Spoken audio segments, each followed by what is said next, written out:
பொங்கல் என்பது உற்றார் உறவினரை சந்திக்கும் நிகழ்வு. காலப்போக்கில் இது சுற்றுலா தலங்களுக்கு செல்லும் நிகழ்வாக மாறிவிட்டதா? பாரம்பரியம் மறக்கப்படுகிறதா என்று பொதுமக்களிடம் கருத்து கேட்டது புதிய தலைமுறை. இதற்கு மக்கள் தெரிவித்த கருத்துக்களை நாம் பார்க்கலாம். ஆனா காலப்போக்கில் அவங்களுக்குள்ள உள்ள பிரச்சனை தீர்க்க முடியாம அவங்க தனித்தனியா பிரிஞ்சு சுற்றுலா மாதிரி அப்படியே வெளியே கிளம்பி போட்டாங்க. இதுக்கு என்ன காரணம்? நம்மளுடைய பாரம்பரியத்தை மறந்துட்டாங்க. பாரம்பரியம் மறந்தனால அவங்க தனித்தனியா பிரிஞ்சு போறது இப்போ புது கலாச்சாரமா உருவாயிருச்சு. மற்றபடி பாரம்பரியத்தை பழையபடி கொண்டு வந்தோம்னா அந்த கலாச்சாரம் பழையபடி மாற வாய்ப்பு இருக்கு.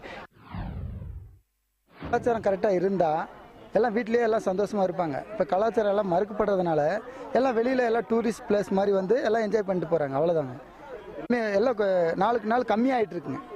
பாரம்பரியம் கரெக்டாக இருக்குல்ல. வில்லேஜில் மட்டும்தான் இதை கரெக்ட் பண்ணுறாங்க. சிட்டிக்குள்ளே இது கிடையாதுங்க.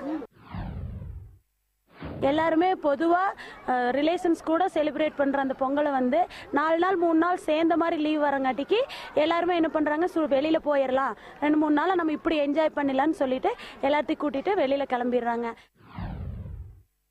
இதுக்கு இந்த மாதிரி வெளியில் பிள்ளைங்களை கூட்டிகிட்டு வந்தால் தான் டைம் கிடைக்குது. மித்த நேரம்லாம் ஜாப் அங்கே இங்கேன்னு போயிடுறோம்.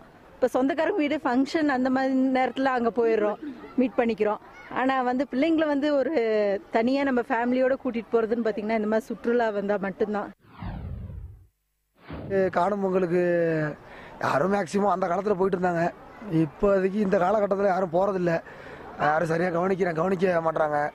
பெருசாக விருந்துக்கு வந்துடுறாங்க அப்படின்னு எல்லாரும் ஃபீல் பண்ணுறாங்க சார். இதை